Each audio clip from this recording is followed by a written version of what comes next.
December 26, 1944. 1,500 hours. 5 miles southwest of Bastogne, Belgium. Lieutenant Colonel Creighton Abrams stood in the turret of his M4 Sherman tank, Thunderbolt 4, staring through binoculars at the snow-covered hills ahead. The temperature was -8 degrees Celsius. His breath formed clouds in the frozen air. Around him, 19 other Sherman tanks idled on the ice-covered road, their engines rumbling, their crews exhausted. 20 tanks. That was all he had left.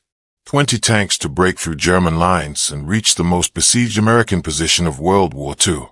Behind him stretched 5 days of hell. 175 miles of forced marching. 22 miles of constant combat. His battalion had started with over 60 tanks.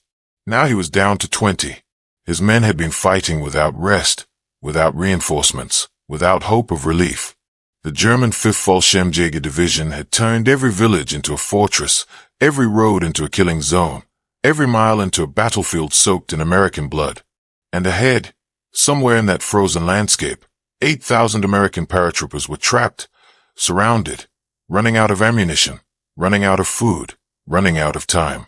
General George Patton had given him a simple order 5 days ago. Drive like hell to Bastogne.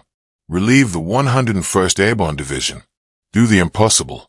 And Creighton Abrams, the 30-year-old son of a railroad repairman from Massachusetts, the stocky, cigar-chumping tank commander who Patton himself called the world champion, was about to attempt exactly that. But the mathematics were brutal. 20 American tanks against an entire German Panzer Army. 20 tanks to punch through 5 miles of fortified German positions. 20 tanks to save 8,000 men. Every military textbook said it was impossible. Every tactical calculation said he would fail. Every strategic assessment said his battalion would be annihilated before they reached Bastogne. Abrams looked at those calculations and made a different decision. To understand what Abrams was about to do, you need to understand where he came from and what made him different. Creighton Abrams Jr. was born September 15, 1914 in Springfield, Massachusetts. His father worked as a mechanic for the Boston and Albany Railroad. The family was working class, practical, straightforward. Abrams graduated from West Point in 1936, ranking 185th out of 276 cadets.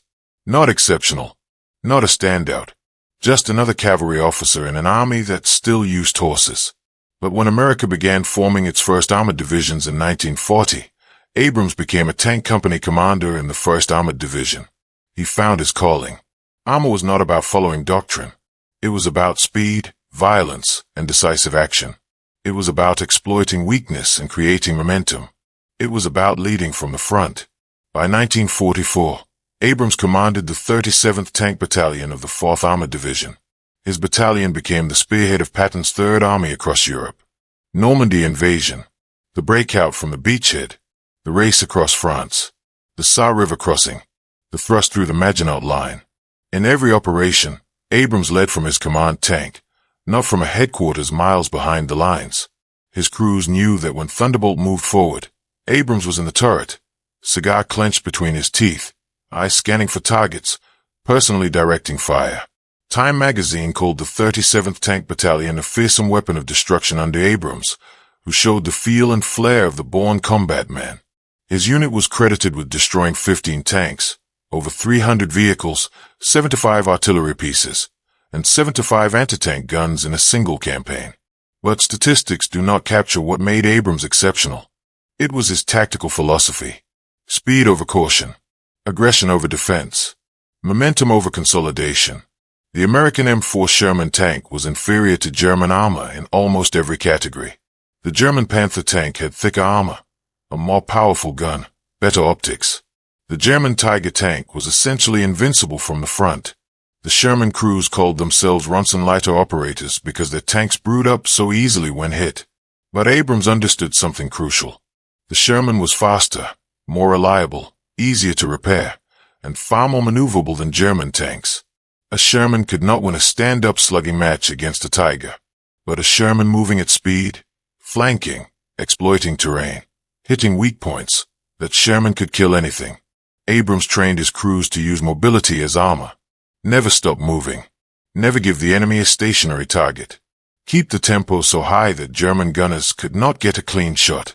His battalion motto was "Courage Conquers," and in the winter of 1944, that courage was about to be tested like never before. December 16, 1944. The German Army launched Operation Watch on the Rhine, the last major German offensive of World War II.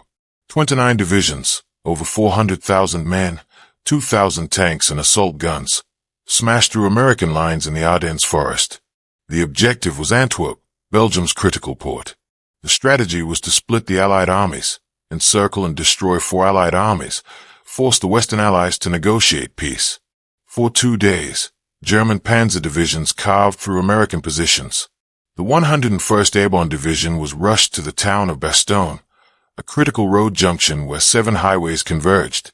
If the Germans took Bastogne, they could move their armies freely. The 101st dug in. By December 21st, the Germans had completely surrounded Bastogne. 8,000 American paratroopers were trapped. German forces outnumbered them 5-1. The 101SD's ammunition was running low. Their medical supplies were nearly exhausted. They had no tank support, limited artillery, and no possibility of resupply by ground. On December 22nd, German commanders sent a formal surrender demand to Brigadier General Anthony McAuliffe, the acting commander of the 101st. The German message explained that the American position was hopeless, that continued resistance was futile, that honorable surrender was the only reasonable option. McAuliffe's response became legendary. A single word: nuts. The Germans did not understand the American slang. When it was explained that this meant go to hell, the German officers were reportedly offended by the breach of military protocol. The siege continued, and 120 miles to the south, General George Patton was preparing the most audacious maneuver of his career. Patton commanded the U.S. Third Army. His army was engaged in offensive operations along the Siegfried Line, preparing to push into Germany. When the German offensive began, Patton was ordered to disengage his entire army, pivot 90 degrees to the north, and counterattack into the southern flank of the German penetration. This was an operational impossibility. Moving an entire army in the middle of winter, disengaging from combat, pivoting, and attacking in a completely different direction. Military planners estimated it would take 2 weeks minimum. Patton did it in 3 days. 3 entire divisions, over 100,000 men, covering distances up to 175 miles, in 48 hours. It remains one of the most brilliant maneuvers in military history. December 20th, 1944. The 37th Tank Battalion received its orders. Move north. Relieve Bastogne. Drive like hell. Lieutenant Colonel Abrams read the orders and began calculating. 175 miles to the Belgian border. Unknown German strength between his position and Bastogne. Weather conditions deteriorating. Roads covered in ice. Visibility minimal. He gathered his company commanders. His instructions were simple. We move in 2 hours. Combat load. Maximum ammunition. Minimum baggage. The battalion rolled out at midnight. For 19 hours, the column moved north through darkness, through snowstorms, through frozen landscapes. They reached the assembly area at Ardennes, Belgium on December 21st. Ahead was Bastogne, and between Abrams and Bastogne was the German 5th Fallschirmjäger Division. The German paratroopers were elite infantry, experienced, well-equipped, defending from prepared positions. They had turned every village between Ardennes and Bastogne into a strong point. Machine gun nests and stone buildings. Anti-tank guns hidden in haystacks. Panzerfaust teams in cellars. Mines on every road. The terrain favored defense. Rolling hills provided excellent observation. Villages channeled movement. The weather eliminated American air superiority, and the Germans knew that if they could delay the American relief force for just a few more days, Bastogne would fall. December 22nd through December 25th. 4 days of continuous combat. The 37th Tank Battalion attacked village after village. Bigenville, Nevis, Remachampagne. Each village was a separate battle. Each building had to be cleared. Each road had to be swept for mines. The battalion lost tanks to anti-tank fire, to mines, to mechanical breakdowns in the sub-zero cold. Crews were killed. Men were wounded. The rate of advance was less than 5 miles per day. Abrams led every attack personally. His command tank Thunderbolt 4 was always at the front of the column. When German anti-tank guns opened fire, Abrams returned fire with his own 75mm cannon. When his battalion was pinned down by machine gun fire in Bougainville, Abrams ordered his tanks to switch to concrete-piercing fuses on their high-explosive shells. The fuses were designed to penetrate concrete bunker walls before exploding. They made short work of the stone buildings sheltering German machine guns.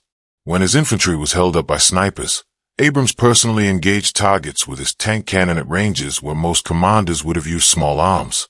His gunner destroyed a German self-propelled gun at 1,000 yards with a single shot while Abrams directed fire from the turret. His S3 operations officer later recommended him for the Distinguished Service Cross specifically for that engagement, noting that most colonels stayed at command posts but Abrams fought like a tank commander. December 25, 1944. Christmas Day. The battalion had advanced to Bastogne, 9.5 miles from Bastogne. But Abrams had lost over 40 tanks. Equipment breakdowns. Battle damage. Destroyed. His remaining force was down to 20 Sherman tanks and elements of the 53rd Armored Infantry Battalion. The weather cleared briefly. American P-47 Thunderbolt fighter bombers appeared, striking German positions ahead of the American advance.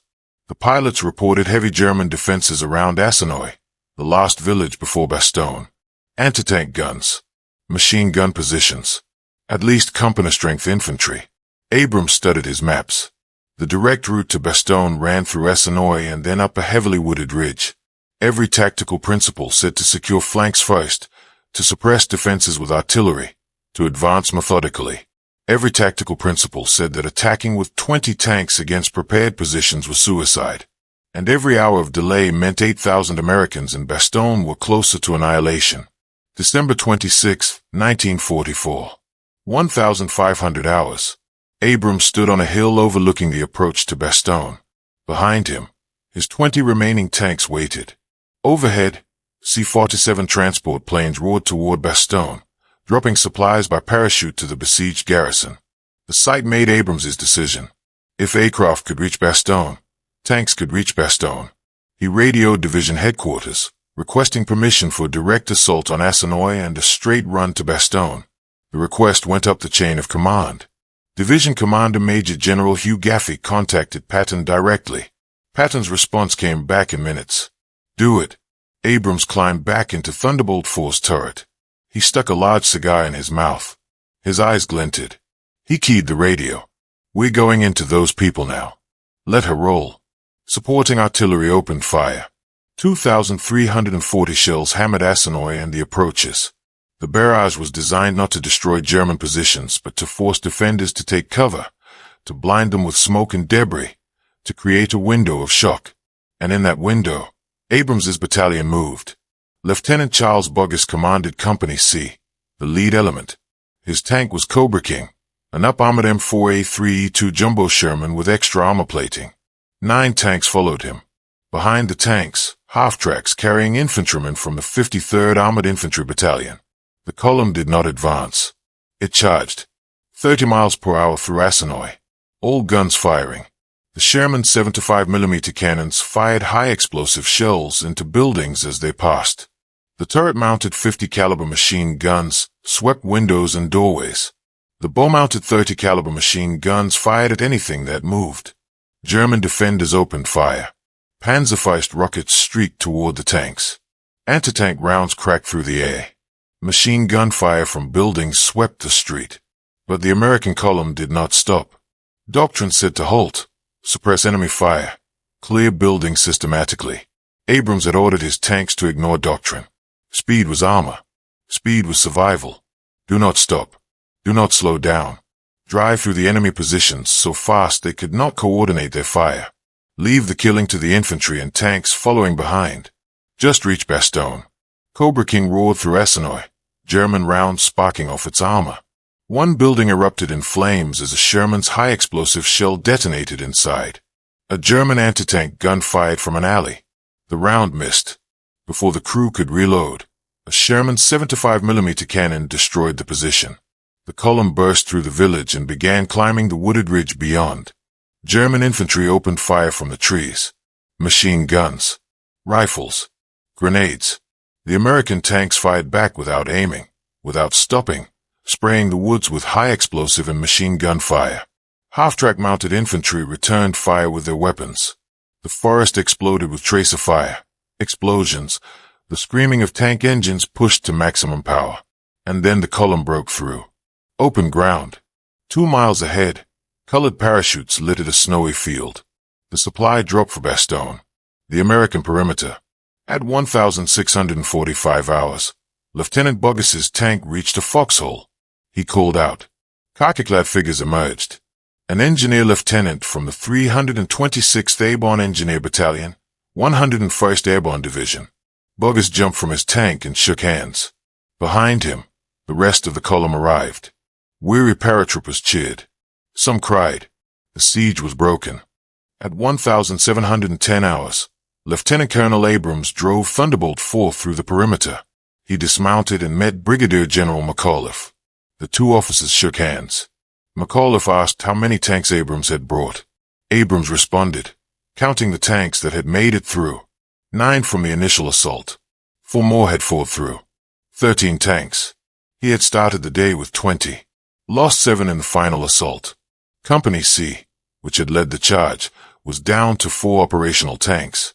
The 37th Tank Battalion had lost 5 men killed, 22 wounded, 5 missing in the final assault alone. The 53rd Armored Infantry Battalion had lost 30 men killed, 180 wounded. Over the 5 days from December 22nd to December 26th, the 4th Armored Division had suffered approximately 1,000 casualties. But Bastogne held. The road into Bastogne was narrow, precarious, under German observation and fire. That night, dismounted infantry fought to clear German stragglers from the woods flanking the road. By morning, December 27th, the corridor was secure enough for supply convoys to reach the town. Ammunition, medical supplies, food, reinforcements. The 101st Airborne Division had held out for 8 days, surrounded, outnumbered, with no certainty of relief. And Creighton Abrams had driven through 5 days of hell with 20 tanks to reach them. What Abrams accomplished violated every principle of armored warfare. You do not attack prepared positions with insufficient force. You do not commit your last reserves without knowing the enemy's strength. You do not charge through defended villages at maximum speed hoping momentum will carry you through. But Abrams understood something that doctrine writers did not. When the situation is impossible, conventional solutions fail. When time is critical, caution is death. When men are dying, hesitation is betrayal. The relief of Bastogne became one of the defining moments of World War II. The German offensive stalled. Without Bastogne, German panzer divisions could not maneuver freely. Allied forces regrouped. By early January 1945, the Germans were in retreat. The Battle of the Bulge was over. Germany had exhausted its strategic reserves. The road to Berlin was open, and Lieutenant Colonel Creighton Abrams was awarded his second Distinguished Service Cross for extraordinary heroism on December 26, 1944. The citation noted that when his battalion's advance was halted by concealed enemy anti-tank fire, Abrams went forward in his command tank and destroyed the gun position, his example inspiring his men to press on and take their objective. The citation did not fully capture what happened. It did not explain how Abrams had led 20 tanks through an impossible situation and saved 8,000 men. It did not explain how a railroad mechanic's son from Massachusetts had become the tank commander that George Patton called the world champion. Abrams wore out 6 tanks during World War II, all named Thunderbolt. He never had one shot out from under him. His battalion fought across Europe for 10 months of continuous combat. They were the first unit to cross the Moselle River, the first to reach the Rhine, the first to relieve Bastogne. After the war, Abrams continued his military career. He commanded tank units in Europe during the Cold War. He served in Korea. He became a general. In 1968, he took command of all U.S. forces in Vietnam. In 1972, he became Chief of Staff of the United States Army.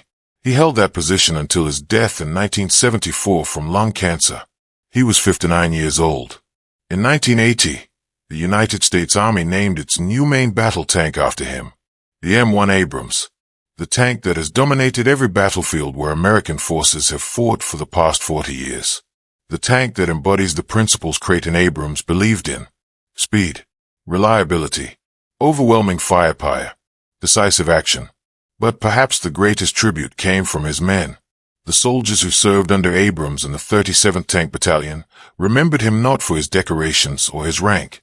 They remembered that when they were in combat, when they were under fire, when they were facing impossible odds, Abrams was in the turret of the lead tank. They remembered that he did not order them to do what he would not do himself. They remembered that when he said we're going into those people now, he meant we, and they followed him through hell because they knew he would lead them out the other side. On December 26, 1944, with 20 tanks against an entire German army, through 5 miles of fortified positions, Creighton Abrams did what every military expert said was impossible. He broke the siege of Bastogne.